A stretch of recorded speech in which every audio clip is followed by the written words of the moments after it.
Hey everybody, Kevin Shortle here with another episode of the Real Estate Without Renters podcast. Thank you as always for listening to the show and sharing it with a friend. So whether that's an individual, a real estate investment club, a note investors club, meetup groups, wherever you're talking investments, I certainly do appreciate that. And please go ahead and subscribe to the show, subscribe to the YouTube channel as well. That would be great. It allows me to continue to grow the show and work with sponsors. And speaking of sponsors, got good news for you. I'm working right now to put together a special event with Noteworthy.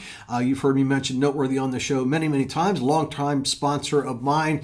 I'm also heavily affiliated with them, in business with them, and we do we do about 2 or 3 events every single year. And this one we're going to be doing in September. It's going to be online. It's going to be carried over a course of 3 days. It's not going to be full 3-day training, but I think you're really going to enjoy that. So I'm working with Ben over at Noteworthy right now to get all of that confirmed and done and get that prepared for you for September. It's going to be a great event. Look, the note business is doing outstanding, and we are very, very well positioned, in my opinion, better positioned than any other part of real estate for any kind of negative turn in the economy. When the economy turns negative and affordability goes up, people are struggling to pay rent, struggling to pay loans, that actually increases the amount of inventory, available assets that we can buy in our industry. We cleaned up the last mess. I mean, historically, you can go back and look at it when the real estate market crashed for different reasons last time, of course, but 2008, and then started crashing and continued on for many years after that. Well, what happened? The government tried to create programs that was going to solve it. It didn't. Wall Street came in to try to scoop up good investment opportunities and found out that managing properties all over the United States is not an easy task for a company to do. So shortly left that avenue and went back to lending, and it still left millions upon millions of people in a very difficult situation because they were severely behind on their loans. They didn't have any equity in their properties. So what happened? Well, our industry reacted, and we were able to buy those non-performing notes at such a discount that we were able to go in there and solve people's problems. And that's what we are, right? Good investors solve problems. And when you have more problems, there's more problems to solve. So you get the idea. The inventory actually goes up. So if you've ever been considering getting started in real estate notes, this is a great time to do it. If you're already in the real estate note industry, it's going to continue to be great whether the economy gets better or worse. If it does get worse, guess what? It's actually going to be more opportunity for us. And again, coming in to save the day for consumers as well as investors who own properties. So great place to be in. And speaking of which, on my real estate note investor tip of the day, which I try to do, about 4 or 5 days a week. Sometimes I'm sure it's probably more. Sometimes maybe it's even a little bit less. But I do those when I'm out walking and it's something kind of comes to me in the industry I want to share with my audience. That's what I do.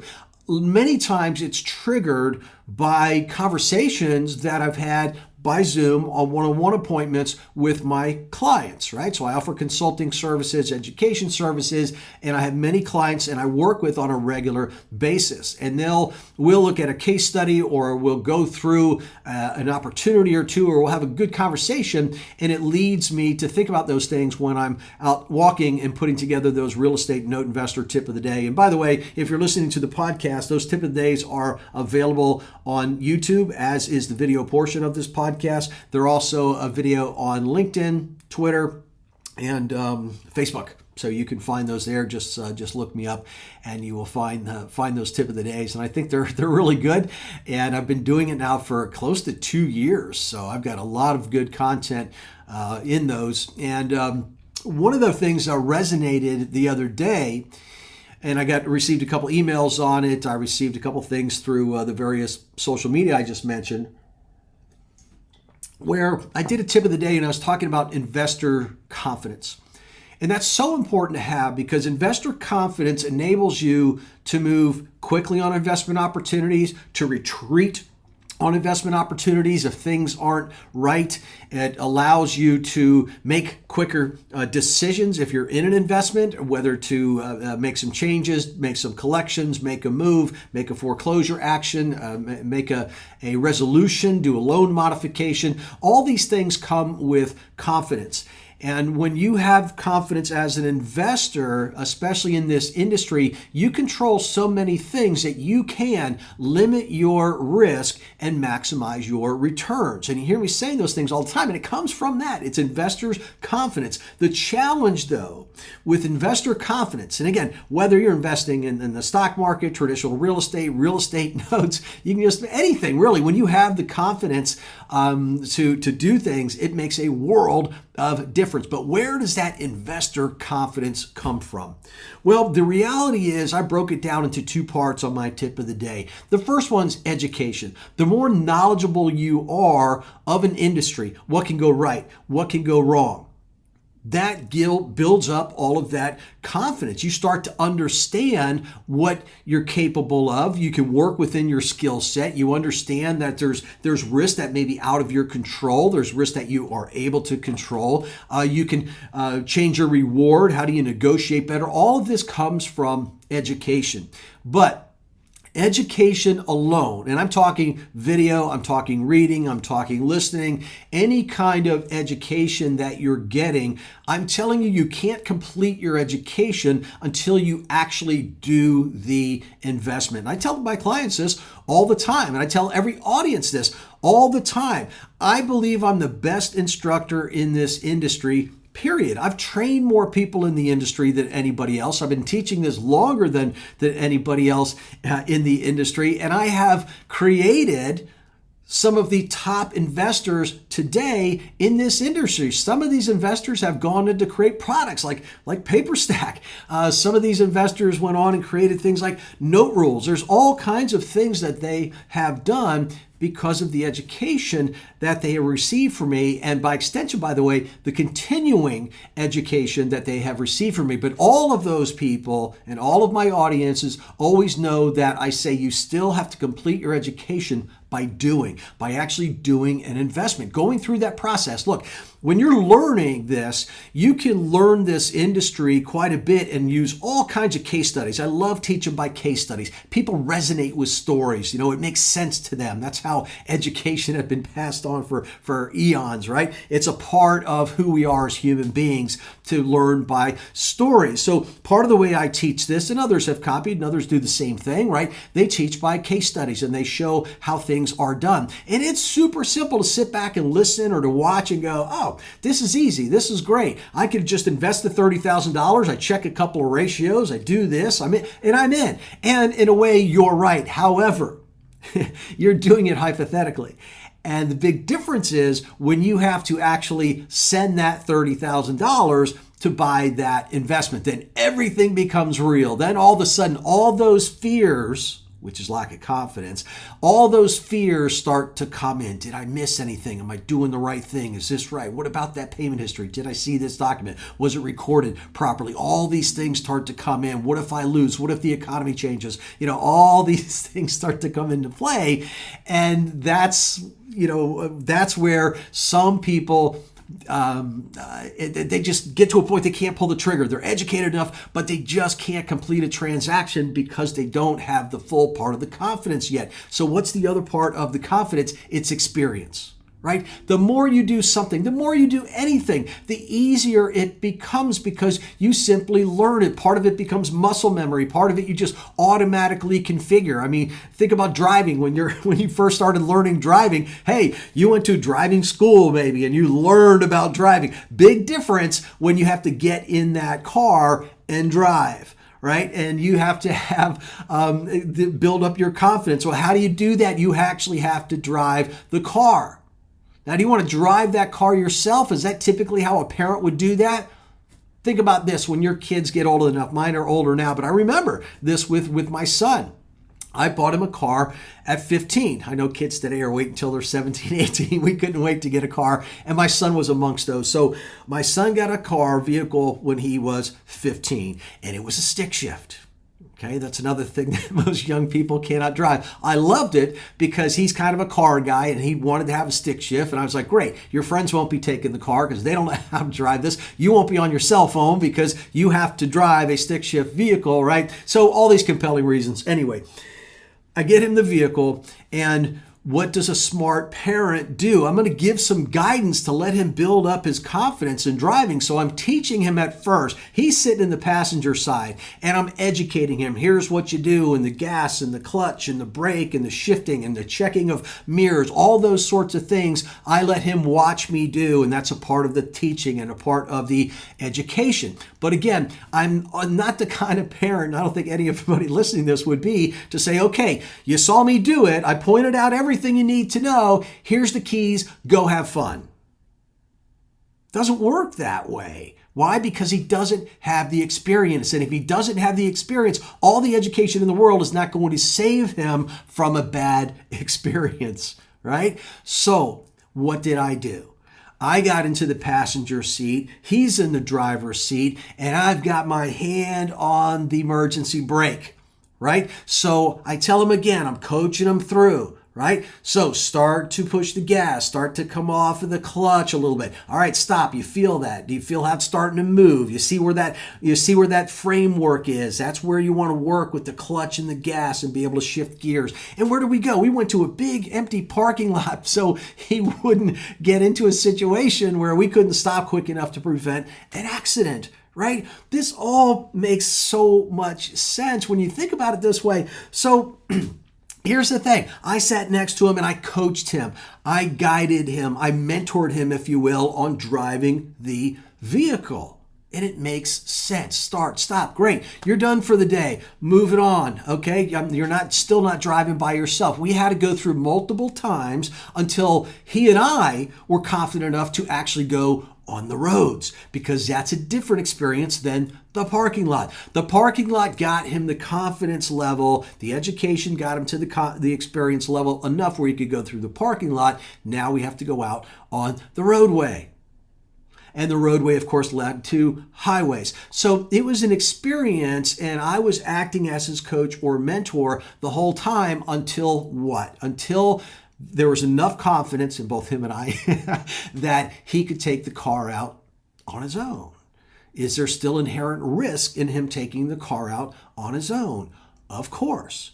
But that's where he can always come back and say, hey, I'm having a little trouble putting this into fifth gear. I'm having a little trouble doing this. What's the best way? When I parked on a bridge, I had a little trouble. I slid back. What's the best way for me to do with that? I can continue to educate him and help him with his experience till a point that he doesn't need me anymore. Right? He's got the full confidence to go out, make his own decisions, and again, it went great. And this is the same thing in note investing. And to gain the experience as an investor now, okay, education part easy. To gain the experience, you have to make a decision. It's very simple. You can learn from trial and error. Right? Just like I could have thrown the keys to my kid and put him in an empty parking lot, said, just try it out, figure it out, make sure you know where the brake is, and don't get hurt. What can happen? Somebody could panic. They could, boom, you get into an accident, or you have a bad investment experience. So as an investor, your experience is either trial and error, which is risky financially and everything else to do, or you have to learn through the experience of other people, right? So that's where the coaching, that's where the mentorship comes into play in a new investment venture, such as notes. There are certainly some parallels for you real estate investors getting into the note world, but there's differences.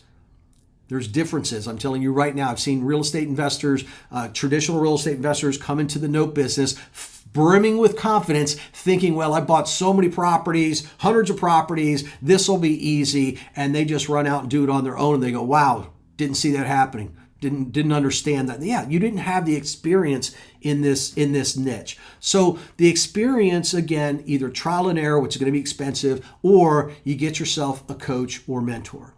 Now, it's important to get the right coach and mentor for you, 100%.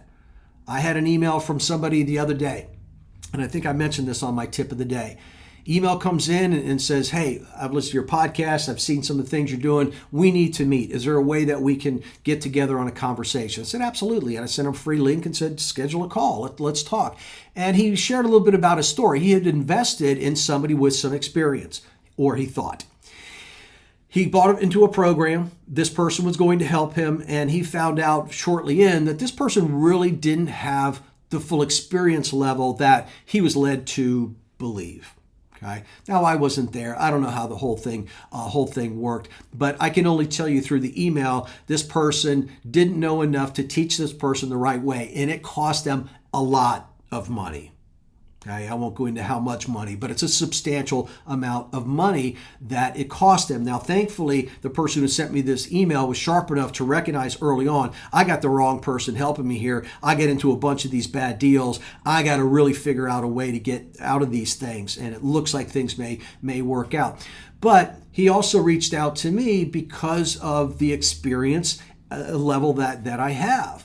And that's important to you to know the background of the person. Look, there's some people in this industry that are relatively new that are selling education. They're looking to attract other investors, but they don't have that experience. Well, it's easy to find out today. There's some bad players in this industry. I hate to say it, but there's some in the real estate business as well. They're just bad players. And you've got to be able today, especially, get online, look some people up, ask around, talk with the person who owns the company. When people want to learn from me, guess what? They get to talk directly with me, right?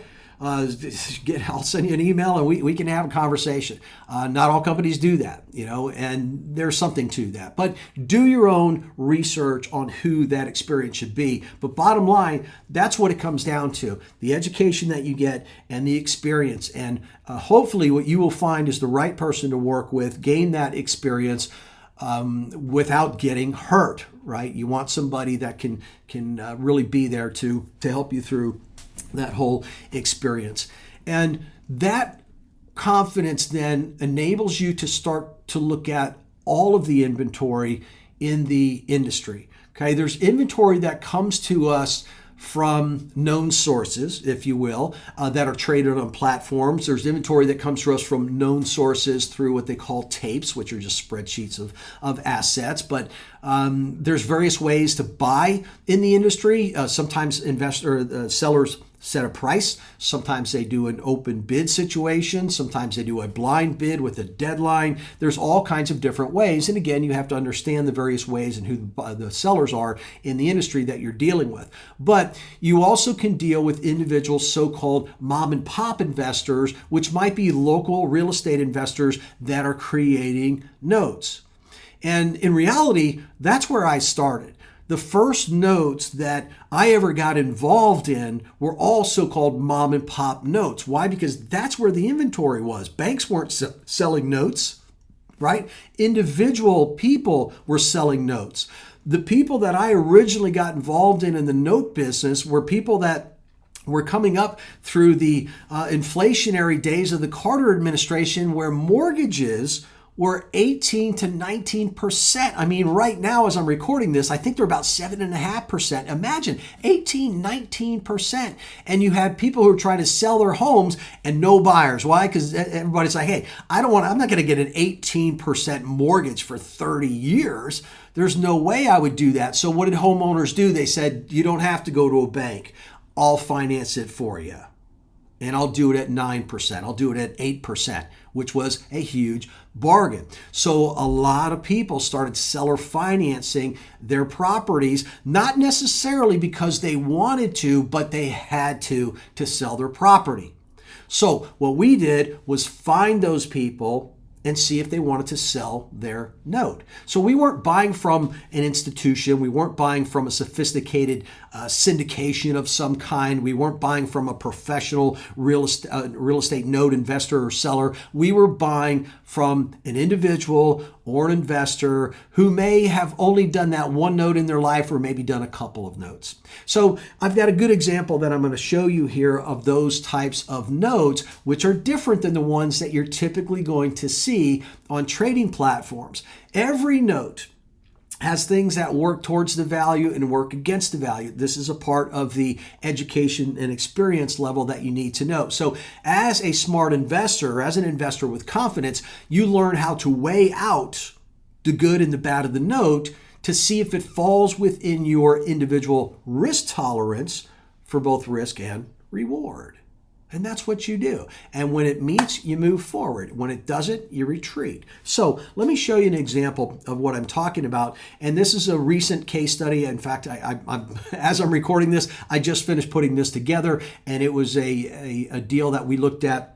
I say we, was a client of mine, looked at just a couple of days ago. So really simple example, local real estate investor created note. Let me show you what they look like and if you have the confidence enough to buy something like this. Okay, so first of all, this is a picture of the property. Okay, nice looking property. It's in a good working class neighborhood, right in that average home price for the area. And we knew right away that it was a local real estate investor who owned several properties and sold it with all of them with seller financing and created notes.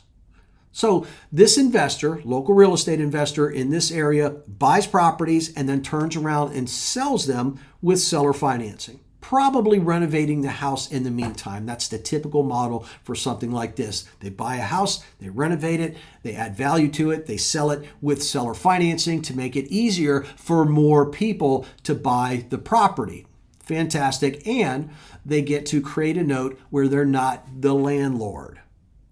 Right? And that's what a lot of real estate investors really start to like. They get the cash flow like they're a landlord, but they're the bank. And that's the difference. The person living in the property has to maintain the property. Person living in the property has to pay for the insurance, the taxes, everything else. Has to handle the repairs on the property. Okay, so this is a nice looking area, as I said, good looking. And how did we know that this is a local real estate investor who buys property? Well, we know that because we do proper due diligence. It's amazing to me how many people do not learn proper due diligence. All they know how to do is look at the numbers and make an offer on the numbers. That's absolutely crazy to just look at the numbers. The numbers are typically numbers that somebody is giving to you. Don't you want to trust but verify? Doesn't that make sense? Of course, you have to trust but verify. That's what your due diligence is all about. Show me the paperwork. I know you're telling me the note was written at this amount of money at this percent interest rate and the payments are this and they're making their payments on the first of the month every month. I know what you're telling me. I can run the numbers like that. Now, I'd like to see that. I'd like to verify that information. Now, thankfully today, all of the public information is available online. I say all, but sometimes you do run into a county where you're not able to access that because they don't have it online. But the vast majority, let me put it that way, of times you'll be able to find the information that you need online. And my clients hear me say this all the time. Our goal is to know more about the note than the note seller does. And I can't tell you how many times that actually happens. We were laughing about it a couple of days, another client of mine, because we found some things that the other person either didn't know or was trying to hide from us. But either way, we figured it out. So we did our due diligence and we looked up the owner of this note and the owner of the property. And lo and behold, when you look them up, there's a whole list of properties that this person owns and there's a whole list of notes that this person owns under their real estate company. So this is a small investor who is just doing great out in this area. Just crushing it, finding all the properties at a discount, fixing them up, selling them, creating paper, and very happy. But what oftentimes happens is they need more capital and they want to cash out of some of their notes to get more capital to do what? Buy more property, to fix it up, to sell it, to create more notes. It just makes sense to do that. So because we did our proper due diligence, we established that in the very beginning. Now, why is that important? That is important because don't you want to then market to that person directly? Don't you want to then ask them about additional notes that they have? You see, this note came to us not directly from the individual who owns the note. It was a note that was being wholesaled. we often say brokered, but wholesaled, right? So it was another person who found this investor who got their note and said, hey, I can sell that note for you. And they're going to make a fee. I have no problem with that, but I'm also smart enough to go, hey, this person owns a bunch more notes. Maybe I need to reach out to this person and find out what other notes they have. And by the way, I don't have to have all the money to buy all of their notes. Let's just say they have 20 notes. I have no idea. Let's just say they have 20 other notes. And maybe I don't have the capital to buy all 20 notes. I don't need the capital to buy all 20 notes. Maybe I could just buy a couple of them, but I have other people who may be interested in buying those other notes and make a fee off of those. Buy what I can, make a fee off the other ones. So just by doing the due diligence not only tells us about this particular deal and the way it's papered up, which is one aspect of it, it also enlightened us to the fact that, hey, we have a lead here that we can follow up because this person owns a bunch of notes already, and guess what? They're going to be creating more notes in the future. We would like to be the go-to person for this note creator who's a note seller. Doesn't that make sense? And that's all two things we accomplished just by doing the due diligence. We learned about this note, we verified all the numbers within this note so we could do the checks and balance on everything, but we also established, hey, this person's a note creator. We want to establish a relationship with this person. So it's a $100,000 property. I rounded that obviously a little bit. Some sources went higher, 106. Some sources looked a little bit lower, but you know what? I can have a local person do a BPO before I buy this. But here's the thing. They're asking $51,000, meaning if I paid their asking price, $51,000, it's backed by something worth twice my investment. Am I safe? Right? If things went horribly wrong financially and this person can no longer afford to make these payments, I'm in it for $51,000. My collateral, the property, is worth $100,000. How could I lose money? Right? If the economy goes down and this house is now worth $80,000, took a huge drop, am I still okay? Yeah, I'm still okay at the end of the day, because if I have to foreclose or the property is sold, maybe the borrower says, hey, I lost a job, I'm going to move, I'm going to sell the property, I still get cashed out. So I'm very safe. The unpaid balance, that's the UPB there, $59,443. So you can see I'm paying less than the unpaid balance. That's my discount. That's my extra yield that I'm going to get when this loan pays off. And there's 170 payments made remaining, and the monthly payments there are $585.51. And when you know how to run the numbers, I went back and did a full amortization on this, which takes a couple of seconds, and said, this person got this loan in 2017, and they are right on schedule with their payments on this loan from the origination, which means they're making their payments every single month since 2017. And again, remember my little scale analogy here? You're starting to see the things that benefit this note, right? Haven't really seen anything that's working against the value of this note. We're seeing, man, these people have been paying. They've been paying directly since 2017. So we have years worth of seasoning on this. We're buying it at a discount. So our investment to UPB is good. We're buying it at low risk because our investment versus the collateral is very, very good. And it's $585.51 per month. So my yield on something like that is going to be based upon what I pay for this. If I pay 51, I think my yield's like 10.5% or something, but maybe I offer something less. Maybe I'm looking for 11.5% yield. So I put that into my financial analysis and say, for 11.5% of buying $585.51 for 170 months, I would pay $49,022.77. That would give me 11.5. So maybe I make an offer on that. And maybe we end up at 50. So I'll be around 11%, high 10%, around 11% on this deal. Great. Super. This deal makes sense. Well, let's get into the paperwork. Let me see what else they have here. This was a very simple mom and pop style promissory note.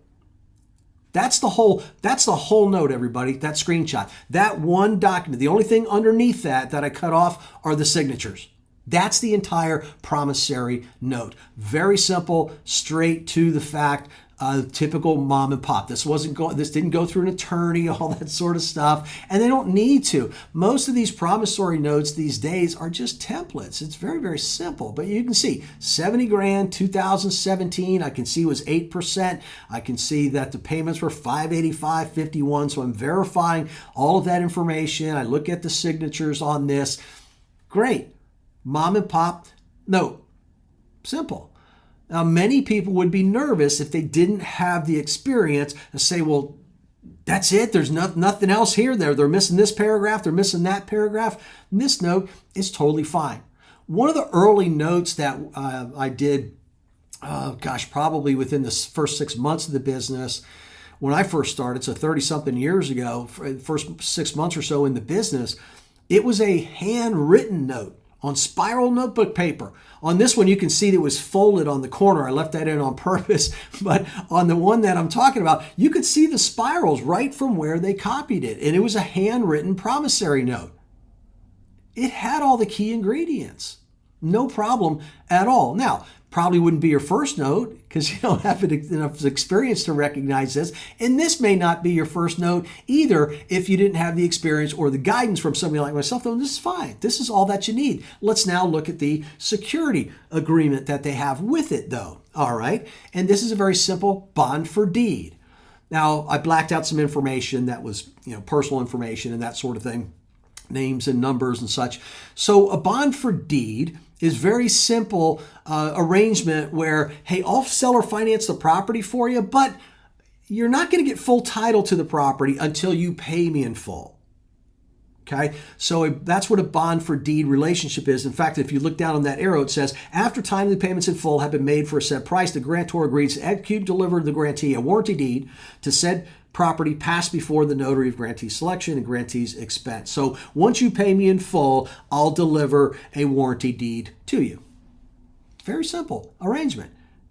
Okay, and that's almost the whole arrangement that they have there. There was an additional page on there that I looked at that talks about the rights and obligations of both of the parties. If you're responsible to pay all of this.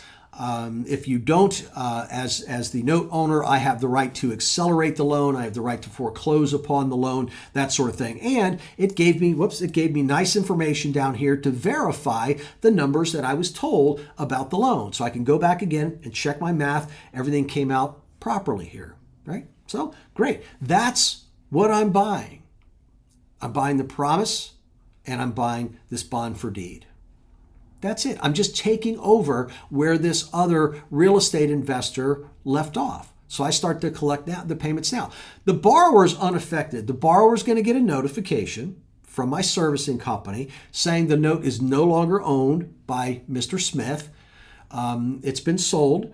We're your new servicing company. So they're going to get 2 letters, one saying owner's change, here's the new owner, and here's where you're going to be sending your payments now. Their payments don't go up, down, they don't change at all. It's simply a different place for them to send the payments. That's it. Phone numbers are there and everything else. In fact, Mr. Smith is going to send a letter letting them know, yes, I did sell that note. So they'll get a hello, goodbye letter. They'll get what's so-called a Attila 303 letter, and all of those things will be taken care of.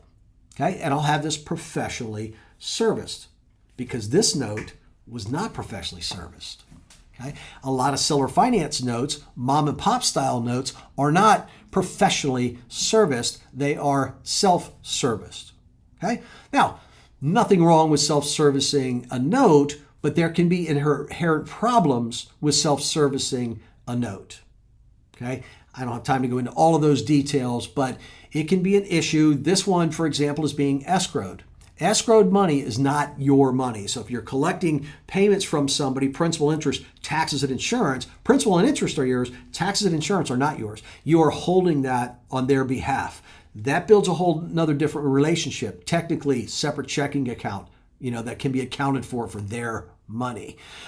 So a lot of people who do these seller finance mom and pop notes don't do that, by the way. They just put it in the same slush account. I can't do that. I'm running a business. I'm a professional in this industry. I have a little higher standard that I'm going to abide by here. So after we looked at this, it's like, well, show us the payment history, because payment history is not a part of public records. So we got that information from the seller. Now, obviously, these are samples here, but this self-service loan, what he showed us, the real estate investor, was here's the money order that I get, and here's proof that I deposited it into the bank. and showed pictures of both of those, including the stamp on the back of the deposit slip, so it's confirmed that that money had gone through. So he showed us everything he needed. And by the way, because he already had copies of those, tells me that he has created notes and sold notes before. This is not his first go round. And doing this, he just does it on a very simple basis that works for him. No problem. And I have no problem buying this. Now, again, if you're new to the business, you're used to seeing a spreadsheet from a professionally licensed servicing company that shows the entire breakdown of where everything was and where everything was paid. Thankfully, on this one, because we can verify the balance of the loan, they've been making their payments on time. Right? If they had been late on payments, missed payments, if they had done any kind of loan modification, obviously I would have needed to see that as well. And then I have an extra step to do. Even with this, I have an extra step to do when I board this with my servicing company. They have to be assured of what the balance is. So we'll have a document created that will be signed by the real estate investor here as well as the borrower, acknowledging this is where the loan is, this is how many payments you made, this is how many payments are remaining, here's what the balance is, here's what the interest rate is. All of that will be clarified so that a licensed servicing company can simply take over that loan. So with this loan, again, if you were looking at this with inexperienced eyes, you would probably be very hesitant to move forward, because it just has a few things built into it. The payment history, how do we know that they've really done this? Is that note fine? Is that all we need for the security agreement, the bond for deed? Is that all that you need? That's the kind of thing that experience brings into play that a lot of people simply don't have, even today, because we see more notes that are professionally created and serviced before we buy them than we do see notes like this, which are set up more in a mom and pop scenario here. So that's a good insight as to how these things work, and also a good balance here and explanation, I hope, that shows you how important education and experience is for your investor confidence. And when you have investor confidence, you get to see more and more opportunities. Some people would call it being lucky. You know, I wear these hats all the time, and a lot of people ask me why I wear those hats. And one of the reasons is my definition of luck. And I learned this a long time ago. Luck is the intersection of opportunity and preparedness. And opportunity is out there all the time. So the lesson being, to get lucky, you've got to be prepared. How do you get prepared? Education and experience gives you the confidence and the ability to recognize good investment opportunities, to do your due diligence on good investment opportunities, and have that ability to make a decision either to move forward or to retreat or to gather more information to get more analysis going there. So, yep, once you have investor confidence, education, experience, you start to get more lucky. So there you go. Hope you enjoyed this episode of the Real Estate Without Renters podcast. And please, if you do want to have a conversation with me, just shoot me an email. Just Kevin@kevinshortle.com. So it's Kevin at KevinShortle. That's how you spell my last name. Kevin@kevinshortle, SHORTLE.com. And say, hey, love to have a conversation with you to see if this business is right for me, to see how you might be able to help me in the industry and in investments. And we'll have a conversation. We'll set it up on a schedule, and we shall talk. So again, hope you enjoyed the episode. Thanks again for sharing, everybody, and look forward to putting together another episode for you real quick.